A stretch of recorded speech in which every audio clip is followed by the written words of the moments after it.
Assalamualaikum warahmatullahi wabarakatuh. Rabbi shrah li sadri wa yassir li amri wahlul 'uqdatam min lisani yafqahu qawli. Teman-teman seiman, sebagai umat muslim sudah menjadi kewajiban kita untuk mempelajari apa itu ilmu fikih. Di samping kewajiban beribadah salat 5 waktu maupun berpuasa, kita pun diharuskan mengetahui sekaligus memahami ilmu fikih yang berisikan ilmu persoalan hukum, aturan, dan syariat Islam. Sayangnya, tidak semua umat muslim memahami pentingnya ilmu fikih sebab belum mengetahui apa itu ilmu fikih sebenarnya. Dan lantas, apa sih itu ilmu fikih? Pada dasarnya, fikih itu adalah sebuah disiplin ilmu. Secara etimologi, kata fik itu berasal dari istilah faqaha fiqhan yang artinya pemahaman. Artinya, ilmu fikih adalah ilmu yang mempelajari tentang bagaimana pemahaman akan agama Islam secara utuh dan komprehensif sesuai dengan firman Allah Subhanahu wa taala pada Quran surah Hud ayat 91.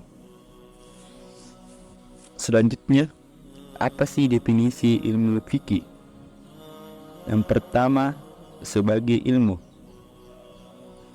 Fikih sebagai ilmu, cabang pasti akan bersifat ilmiah, logis, dan memiliki objek serta kaidah tertentu. Ilmu ini tentunya akan berbeda dengan tasawuf yang lebih mengandalkan perasaan dan goresan hati manusia, dan juga jelas tidak seperti tarekat yang berupa pelaksanaan ritual-ritual.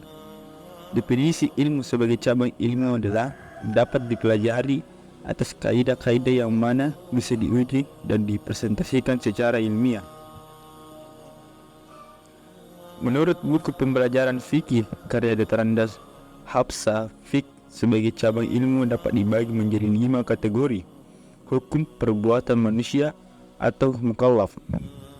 Yang pertama adalah hukumnya wajib dan fardu. Artinya, segala sesuatu jika dilaksanakan akan mendapatkan pahala, sementara jika diabaikan atau ditinggalkan akan mendapatkan dosa. Yang kedua, hukum mahdud dan sunnah. Artinya, segala sesuatu jika dikerjakan akan mendapatkan pahala, sementara jika ditinggalkan atau diabaikan tetap tidak mengakibatkan dosa. Yang ketiga, hukum ibadah atau mubah. Artinya, segala sesuatu kalau dikerjakan tidak mendapatkan pahala atau mendatangkan pahala, tetapi juga tidak berdosa jika dikerjakan. Yang keempat, hukum karahah atau makruh. Artinya, segala sesuatu yang tidak dianjurkan untuk dikerjakan, namun jika dikerjakan tidak mendapatkan dosa. Dan terakhir adalah hukum haram. Artinya, segala sesuatu yang dikerjakan pasti akan mendapatkan dosa. Itulah mengapa akan ada ganjaran pahala bagi yang tidak mengerjakannya. Yang kedua adalah fikih sebagai hukum, dan yang ketiga adalah fikih sebagai syariat. Selain menjadi cabang ilmu dan hukum, fikih juga menjadi wilayah kajian dari hukum syariat, yakni hukum yang bersumber dari Allah Subhanahu wa taala dan segala yang telah menjadi ketetapannya.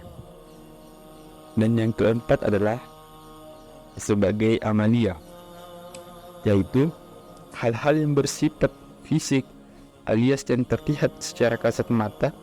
Jadi apa yang ada di hati dan pikiran manusia tidak termasuk dalam hal amalia ini. Selanjutnya, definisi ilmu fikih menurut para ahli. Menurut ulama Hanafiyah, fikih itu adalah ilmu yang menerapkan segala hak dan kewajiban serta berhubungan dengan amalan para mukallaf. Menurut pengikut Imam Syafi'i, ilmu yang menerangkan segala hukum agama yang berhubungan dengan perbuatan para mukallaf yang dikeluarkan dari dalil-dalil terperinci. Dan menurut Abdul Wahab Mukallaf, ilmu fikih adalah suatu ilmu pengetahuan yang berhubungan dengan hukum-hukum syiar agama yang didapatkan dari dalil-dalil yang terperinci. Sejarah singkat perkembangan ilmu fikih. Perkembangannya dimulai dari masa Nabi Muhammad SAW, kemudian berlanjut kepada masa Khulafaur Rasyidin hingga masa Tabi'in. Keberadaan ilmu fikih tentu saja lahir bersamaan dengan agama Islam di dunia ini, mengingat bahwa ilmu ini menjadi kumpulan peraturan yang mengatur bagaimana hubungan manusia dengan Tuhan, sehingga manusia dengan sesama manusia. Terlebih lagi, dalam agama Islam itu juga mengatur berbagai bidang hidupnya umatnya dengan bersumber dari Al-Quran dan Sunnah Rasulullah SAW. Selanjutnya, di masa pemerintahan Islam yang dipimpin oleh sahabat Nabi, banyak terjadi peristiwa besar yang baru ada. Untuk itu, para sahabat menetapkan hukum akan adanya peristiwa tersebut dengan beritijad. Ketika melakukan ihtijaj, mereka memperoleh dua hasil keyakinan, kesepakatan pendapat antara sahabat dengan sahabat disebut dengan ijma, dan perbedaan pendapat disebut dengan atsar. Kira-kira pada abad kedua dan ketiga Hijriah, daerah Arab semakin luas dan bangsa-bangsa yang tidak memeluk agama Islam pun turut menyebar, sehingga sering terjadi peristiwa baru yang belum pernah terjadi sebelumnya. Di masa ini sudah dimulai gerakan pembukaan sunnah fikih dan ilmu lainnya. Fuqaha adalah orang yang berkecimpung di dunia ilmu fikih. Adapun ruang lingkup ilmu fikih adalah dibagi menjadi 6 bidang, yakni yang pertama fikih ibadah, yakni ketentuan-ketentuan hukum yang berkenaan dengan bidang ubadiyah mulai dari sholat, puasa hingga ibadah haji. Yang kedua adalah awal sakiyasa, yakni ketentuan-ketentuan hukum yang berkenaan dengan kehidupan keluarga mulai dari perkawinan, nafkah, perceraian hingga ketentuan nasab. Yang ketiga adalah fikih muamalah, yakni ketentuan hukum yang berkenaan dengan sosial antara umat muslim dalam konteks bidang ekonomi dan jasa, mulai dari gade barang, jual beli hingga sewa menyewa. Dan yang keempat adalah fikih jinayah, yakni ketentuan-ketentuan hukum yang berkenaan dengan sanksi-sanksi atas tindakan kejahatan kriminal, mulai dari hudud, diat hingga qiyas. Dan yang kelima adalah fikih siasa, yakni ketentuan-ketentuan yang berkenaan dengan hubungan warga pada suatu pemerintah negara, seperti politik dan birokrasi pemerintah suatu negara.